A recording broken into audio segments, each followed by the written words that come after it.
Сега ще ви кажа някои номера за GTA Ultimate, GTI-ката GTA Ultimate Mod. Добре, от тройката може да се преобличаш, ето така. То когато искаш да го дадеш, натискаш Space-а, то когато искаш да намалиш Enter-а, ето, например така.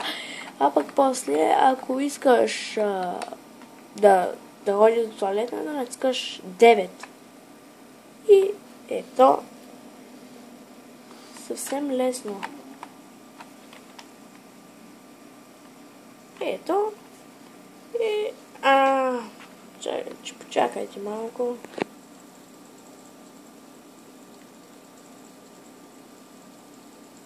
Тези съвети са хубави.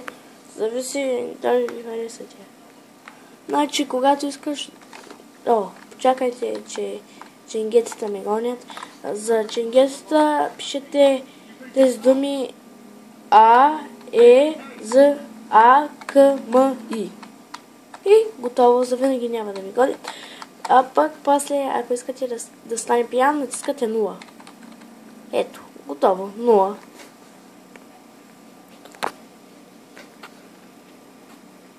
0. Точно сега, след 3, 2, 1, ще се пусне една музика. Надявам се да ви хареса. Съветите ще продължат. Гади му се. Няма да е проблем. Да се качим отново на колелото, разбира се. На тази GTI-ка всъщност може да се променяте цвета на колелото от Ц. Да, аз обичам колелото ми да е жълт цвят. Жълтия цвят ми е любим, разбира се. А после... След 3, 2, 1, точно сега се пуска музиката. 3, 2, 1.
И забравих. Ако искате да се качвате в такситата, натиснете наравно F и хиксчето, за да влезете в таксито. Не само в таксито може да влезете, и в другите коли и разни работи.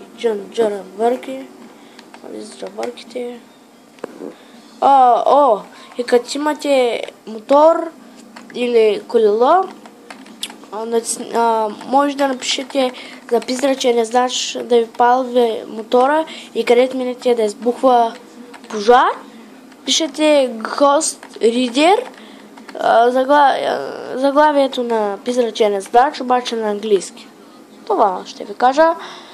И ако искате да си изберете Юги или още някои хора да излязат в играта ви, натиснете PED.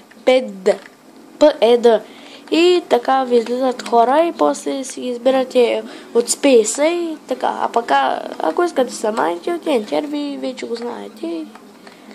Това просто давам съвети. Това клипче дано да ви е помогнало. Просто така. Супер.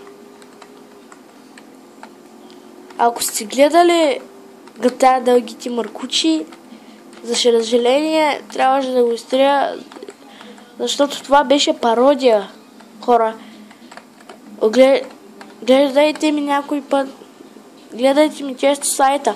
ще има GTA Дългите Маркучи оригиналът, а това беше пародията. Предишната. И за това го стрих. Беше тъпичък. А сега ще направим оригинала с Красен, Мишел и други. Може би ще направим Алиен в мазето част 3. Може би, казвам.